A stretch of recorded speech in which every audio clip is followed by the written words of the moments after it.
मित्रों नमस्कार।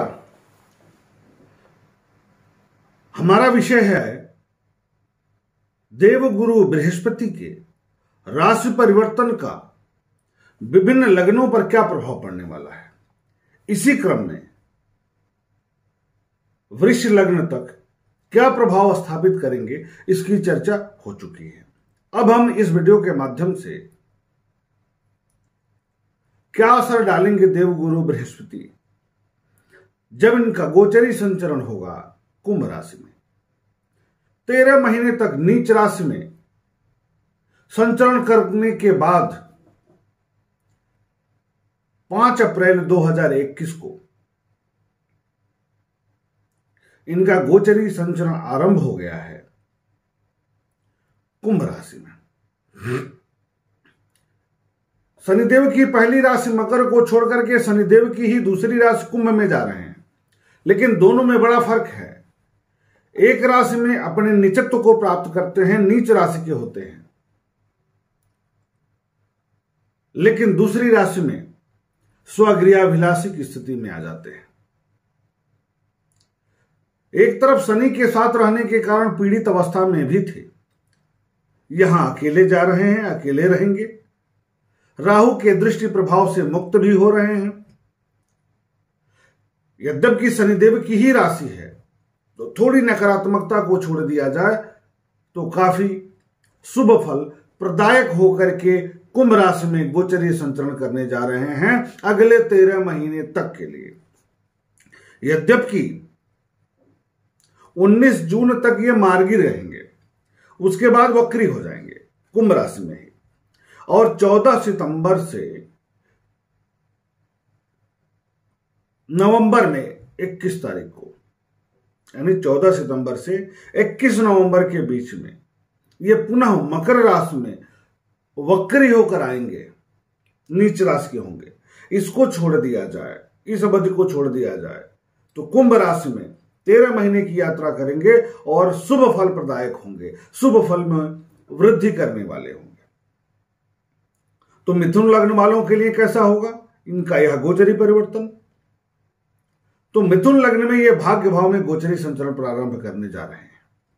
अष्टम भाव से नवम भाव में जा रहे हैं, भाग्य के भाव में जा रहे हैं, और नैसर्गिक भाग्य के कारक हैं, तो भाग्य में वृद्धि का पूर्ण संकेत दे रहे हैं, भाग्य में परिवर्तन का पूर्ण संकेत दे रहे हैं। यद्यपि मिथुन राशि में केंद्राधिपत्य, मिथुन लग्न में मिथुन राशि में केंद्राधिपत्य दोष भी लगता है। सप्तमेश होकर के, दशमेश होकर के भाग्य भाव में जाना एक बड़ी बात है, एक अच्छी बात है, प्रगतिकारक बात है।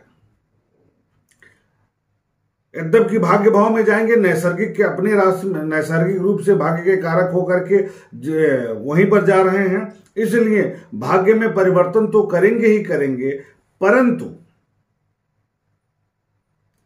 जहां बैठते हैं वहां हल्का सा अवरोध पैदा करते हैं। तो क्या होगा, पिता के स्वास्थ्य को लेकर के थोड़ी सी चिंता की स्थिति उत्पन्न हो सकती है। लेकिन इनकी दृष्टियां बहुत शुभदायक होती हैं, अमृत के समान शुभदायी होती हैं, बड़ी तीव्रता के साथ वृद्धि करते हैं। तो इनकी दृष्टि कहां कहां पड़ेगी? लग्न भाव पर पड़ेगा, राशि भाव पर पड़ेगा, पराक्रम भाव पर पड़ेगा, यानी तृतीय भाव पर पड़ेगा, और पंचम भाव पर पड़ेगा। अब इससे सुंदर संयोजन बृहस्पति का कम ही मिलता है। भाई लग्न को देखेंगे, शरीर को देखेंगे तो मन मस्तिष्क स्वास्थ्य ठीक होगा, वजन पर आपको ध्यान देना होगा, आप अपनी बुद्धि का पूरा प्रयोग कर पाएंगे। पराक्रम भाव पर दृष्टि पड़ेगी, मित्रता के भाव पर दृष्टि पड़ेगी, भाई के भाव पर दृष्टि पड़ेगी, सोशल दायरे के भाव पर दृष्टि पड़ेगी, यानी यहां पर पूरा सहयोग प्राप्त होगा। क्या क्या होगा? भाई से सहयोग मिलेगा, मित्रों से सहयोग मिलेगा, राजनीति में जो लोग जुड़े हैं वहां लाभ की स्थिति उत्पन्न होगी, सामाजिक दायरे में वृद्धि होगी, संपन्नता में वृद्धि होगी, योजनाओं में वृद्धि होगी। आप हिम्मत के साथ, परिश्रम के साथ, पूर्ण मनोयोग के साथ आप कर्म कर पाएंगे, इसलिए पराक्रम में वृद्धि होगी। उसके बाद दृष्टि पड़ेगी तुला राशि पर, पंचम भाव पर। पंचम भाव पर दृष्टि विद्या के भाव पर, संतान के भाव पर, बुद्धिमत्ता के भाव पर, संस्कार के भाव पर, समझ के भाव पर, अध्ययन अध्यापन के भाव पर। तो ऐसे में इन सभी क्षेत्रों में तीव्रता के साथ वृद्धि होगी। ज्ञान के कारक हैं, ज्ञान में वृद्धि करेंगे। जो लोग अध्ययन अध्यापन के क्षेत्र से जुड़े हैं उनके लिए यह समय अत्यंत सुफलदायक होगा।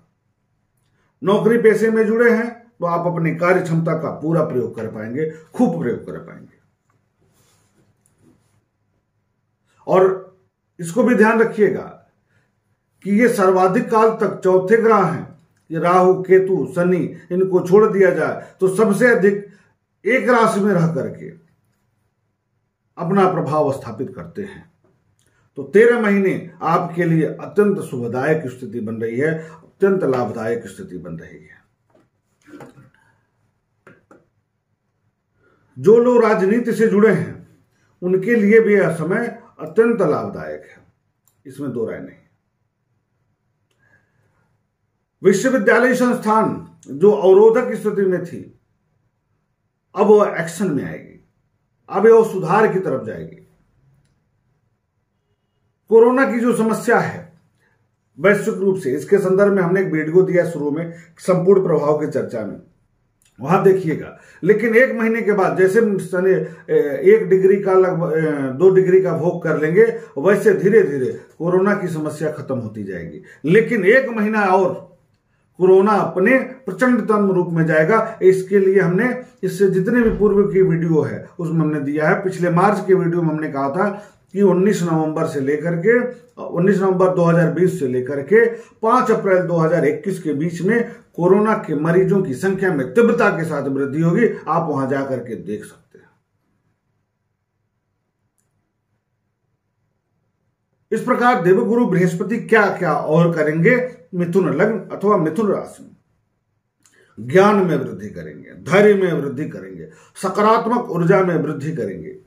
बुजुर्गों की इज्जत यदि आप करते हैं तो आपका भाग्य 4 चांद लगा देगा, बहुत ही शुभ फल प्रदान करेगा। वैवाहिक संबंधों में वृद्धि होगी, प्रेम संबंधों में वृद्धि होगी, जीवन साथी का सहयोग सानिध्य आपको प्राप्त होगा। जीवन साथी से उपहार मिल सकता है, जीवन साथी का साथ अच्छा मिल सकता है। जो अनबन की स्थिति बनी हुई थी वो ठीक होगी। पिछले जब गोचरी संचरण था नीच राशि का, तो उस स्थिति में दाम्पत्य जीवन में स्वास्थ्यगत समस्याएं उत्पन्न हो रही थी, उसको लेकर के व्यक्ति परेशान था। अब वह सारी समस्याएं समाप्त हो जाएंगी। जो लोग प्रेम संबंध में हैं उनके प्रेम संबंधों में प्रगाढ़ता आएगी। जो अनबन हो रहा था, टकराव हो रहा था, तनाव हो रहा था, वह समाप्त हो जाएगा। अब वह मधुरता की तरफ जाएगा, बेहतरी की तरफ जाएगा। महत्वाकांक्षी होंगे आप, आपके महत्वाकांक्षा में वृद्धि होगी। और जब तक व्यक्ति महत्वाकांक्षी नहीं होगा उसकी प्रगति नहीं होगी।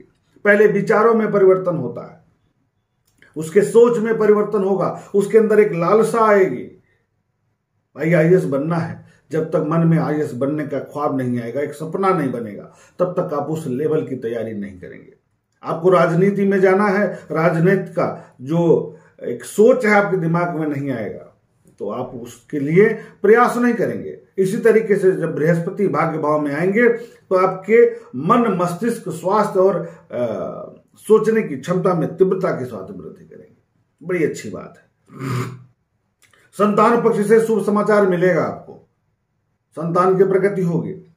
संभव है इस अवधि में जिनको संतान से संबंधित किसी प्रकार की समस्या है वह समाप्त होती दिखाई दे। आपके सम्मान में वृद्धि होगी, वर्चस्व में वृद्धि होगी। लेकिन एक चीज पर आपको ध्यान रखना है कि पिता के स्वास्थ्य के प्रति आपको सचेत रहना है, सतर्क रहना है। पिता को स्वास्थ्यगत समस्याएं उत्पन्न हो सकती है, पिता को अस्पताल ले जाना पड़ सकता है इस अवधि में, तो आपको ध्यान रखना होगा। उपाय क्या करेंगे आप? झूठा वादा बिल्कुल नहीं करना आपको। यदि बृहस्पति भाग्य भाव में हैं आपकी मूल कुंडली में और आप झूठी गवाही देते हैं, झूठा वादा करते हैं, तो आप फंस जाएंगे।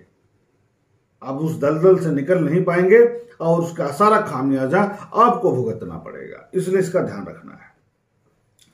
जन्मदिन पर आप गंगा स्नान करिए और भगवान भोलेनाथ का अभिषेक करिए, गंगा जल से अभिषेक करिए। आपके जीवन में देवगुरु बृहस्पति उत्तरोत्तर वृद्धि करेंगे। यह 13 माह आपके लिए काफी शुभ फलदायक होगा। इस प्रकार मिथुन राशि वालों के लिए कैसा परिवर्तन रहने वाला है, ये इसकी चर्चा हमने किया। अब हम बात करेंगे कर्क लग्न वालों के लिए, कर्क राशि वालों के लिए कैसा परिवर्तन का फल होगा, इसको लेकर के अगले वीडियो के माध्यम से। तब तक के लिए शुभ नमस्कार।